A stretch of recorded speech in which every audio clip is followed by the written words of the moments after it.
कल रोहतक के अंदर ऑल इंडिया कांग्रेस कमेटी के पर्यवेक्षक आ रहे हैं ये देखने के लिए भाई जिला कांग्रेस का अध्यक्ष और बाकी पदाधिकारी कौन बन सकते हैं।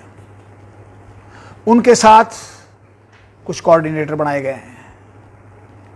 उन कोऑर्डिनेटरों में से अधिकतर वो लोग हैं जो कांग्रेस विचारधारा के नहीं हैं। जो कांग्रेस विचारधारा के हैं उनको इग्नोर किया गया है। और मैं जिला प्रधान बनने से पहले बता सकता हूं कि रोहतक का शहर का, रोहतक का ग्रामीण का प्रधान कौन बन सकता है, सोनीपत का ग्रामीण का प्रधान कौन बन सकता है। ये आईवाश है। जब तक कांग्रेस की विचारधारा और जन आधार वाले नेताओं को आगे नहीं लेके आएंगे, पार्टी 2024 में चुनाव नहीं जीतेगी। ये एक हवा बन रही है कि नहीं जो 2024 में कांग्रेस आ रही है। जिस प्रकार से ये चल रहे हैं कि अपनी मनमानी कर रहे हैं, अपने अपने लोगों को घुसेड़ रहे हैं, जिनकी कांग्रेस से कोई लेना देना नहीं है, वो लोगों को ये आगे लेके आ रहे हैं। और जो बेचारे 30-30, 40-40 साल से कांग्रेस के लिए मर रहे हैं, कांग्रेस की विचारधारा के लोग हैं, कांग्रेस के प्रति वफादारी रही है, गांधी परिवार के प्रति वफादारी रही है, उन लोगों को इग्नोर किया जा रहा है। हमने ये फैसला किया है कि हम राहुल गांधी, खड़गे साहब और सोनिया गांधी, इनको मिलके यहां के लोगों की चिट्ठा खोलेंगे। एक बात और मैं कहना चाहता हूं आपको कि कांग्रेस की बंदरबाट में कोटा सिस्टम आ गया। इतने भूपेंद्र सिंह हुड्डा के, इतने कुमारी शैलजा के, इतने रणदीप सुरजेवाला के, इतने किरण चौधरी के, इतने कैप्टन अजय सिंह के। अरे अगर इन्हीं लोगों में बंदरबाट हो जाएगी तो असली कांग्रेसी कहां जाएंगे? जो बेचारे फील्ड के अंदर मेहनत कर रहे हैं उनका भविष्य क्या है? जो 20-20, 30-30 साल से लगे हुए हैं, जब तक वो लोग आगे नहीं आएंगे कांग्रेस का कल्याण नहीं हो सकता। ये मैंने आपको कहना चाहता था। कोई बात पूछनी तो पूछ सकते हो आप। आपको ने कहा कि मुझे पता है कौन जिला अध्यक्ष बनेगा, ये पहले से ही फाइनल है? ये सब कुछ पहले से फाइनल है। बता देता हूं, भारत भूषण बत्रा शहर कांग्रेस का अध्यक्ष बनेगा। आनंद सिंह डांगिया उसका बेटा ग्रामीण कांग्रेस का अध्यक्ष बनेगा। जय तीरथ दहिया सोनीपत ग्रामीण का अध्यक्ष बनेगा। आप देख लेना, अगर इनके अलावा कोई बन जाता मुझे पकड़ लेना। तो इनसे आपने क्या द्वेष है? कल द्वेष नहीं है, अरे समझे नहीं। मैं कहता हूँ वो लोग कहाँ जाएंगे जो बेचारे 40 साल से फील्ड में काम कर रहे हैं, वो कहाँ जाएंगे? और दूसरा मैं एक और बात कहता हूँ, भूपेंद्र सिंह हुड्डा मिली भगत की पॉलिटिक्स कर रहे हैं। आज वो एक शब्द नहीं बोलते प्रधानमंत्री नरेंद्र मोदी जी के खिलाफ। आज वो एक शब्द नहीं बोलते अमित शाह के खिलाफ।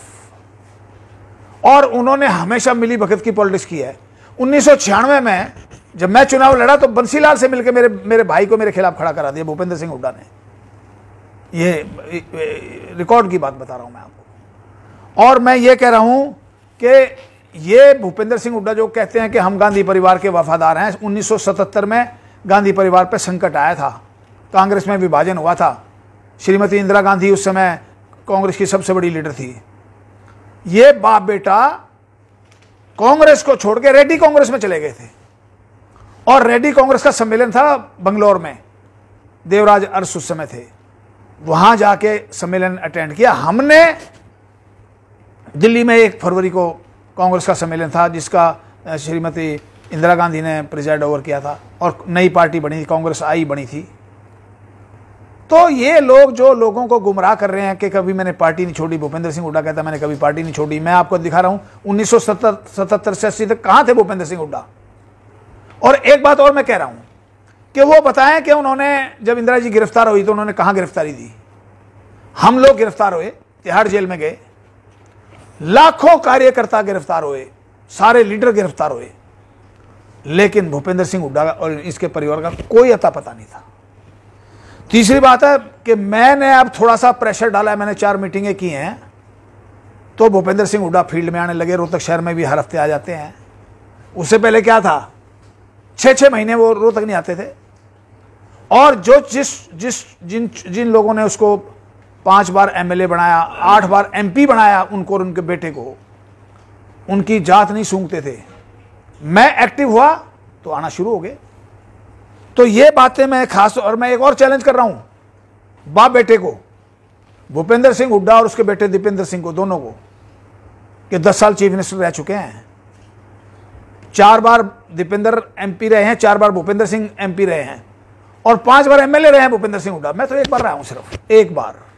मेरा मुकाबला करें। मैं दिसंबर में गढ़ी सांपला कलोई में के मकड़ौली गांव में जनसभा करूंगा।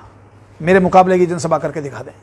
मेरे पास तो कुछ भी नहीं है, उनके पास साधन है, सब कुछ है उनके पास, पैसा है, और वो सबसे बड़ी पावर में रहे 10 साल। बताए ना कितना काम किया उन्होंने। मैं उनके मुकाबले में अगर जनसभा हल्की हो जाएगी, मैं उनके साथ आ जाऊंगा, छोड़ दूंगा, मैं सारी बातें उनके विरोध करना छोड़ दूंगा। लेकिन उनकी हिम्मत नहीं है। मेरे से बहस करो, सार्वजनिक बहस करो, आपके पत्रकारों के सामने बहस करो, और वो बताएं कि हमने 10 साल इलाके के लिए और हरियाणा के लिए क्या काम किया, और मैं बताऊंगा कि उन्होंने क्या नहीं किया। तो ये बातें बहुत जरूरी थी। और मैं कह रहा हूं कि मेरे जैसा आदमी, मैं आज सभा करूंगा, मैं 10,000 से ज्यादा आदमी इकट्ठे करूंगा। हरियाणा में गिनती के 5-7 आदमी हैं जो 10,000 आदमी इकट्ठे करेंगे। मैं 10,000 आदमी इकट्ठे करूंगा। मुझे आज भी कह रहा हूं, मैं, नोट कर लेना, मुझे कोई पद नहीं मिलेगा। मैं सबसे पुराना कांग्रेसी हूं, 1974 से। आज 49 साल हो गए मुझे कांग्रेस में। मुझे कोई पद नहीं लेने देगा। हाँ, मैं भूपेंद्र सिंह के पक्ष में चला गया हूं तो मुझे सारे पद मिल जाएंगे। पिछली बार मैं भूपेंद्र सिंह के पक्ष में था तो मैं डेलीगेट भी था, और मुझे सारे, मैं प्रभारी भी बना के भेज रहे थे। मुझे कभी जींद का बना के भेज रहे थे, कभी कहीं का बना के भेज रहे थे। अगर मैं भूपेंद्र सिंह हुड्डा के पक्ष में आता हूं तो मुझे सब कुछ मिल जाएगा। अब मैं उसके पक्ष में नहीं हूं तो मुझे हर चीज में मुझे इग्नोर किया जा रहा है। ये नहीं देख रहे कि मैं लोगों के से जुड़ा हुआ हूं। मैं हफ्ते में 5 दिन गांव में जाता हूं, लोगों के बीच में बैठा रहता हूं। तो यही हमारी पीड़ा है, यही बात मैं कहना चाहता हूं। और सबसे बड़ी बात है कि भूपेंद्र सिंह हुड्डा एक साजिश कर रहे हैं, साजिश कर रहे हैं कांग्रेस के खिलाफ। यहां तक भी मैं कह रहा हूं कि वो टिकटें भी जो बंटवाएंगे वो भी बीजेपी से बात करके बंटवाएंगे। इससे बड़ी और गद्दारी किसी के साथ क्या हो सकती है। तो ये बातें कहने के लिए मैंने आपको बुलाया था। कोई सवाल करना हो तो पूछ सकते हैं। आप भी मुख्यमंत्री से मिले थे, कयास लगाए जा रहे हैं कि आप भी कांग्रेस पार्टी छोड़ सकते हैं अगर आपको। ऐसा है कि अगर हमें कोई तवज्जो नहीं दी जाएगी तो मैं जीवन के आखिरी सफर में हूं, 75 साल का हो चुका हूं। अगर मुझे टोटली इग्नोर किया जाएगा तो मुझे सोचना पड़ेगा मेरा भविष्य कहां है। और खट्टर साहब से मैं 1 बार नहीं 3 बार मिला हूं। और खट्टर साहब के साथ तो बाई चांस थे कि वो वहाँ किसी प्रोग्राम में आए थे, उनको किसी ने बता दिया कि हम बैठे हैं, उन्होंने हमें बुला लिया और चाय पिला दी हमें दोनों को, मुझे और सुभाष बत्रा जी को। बाकी हमारा अभी किसी पार्टी में जाने का कोई है नहीं।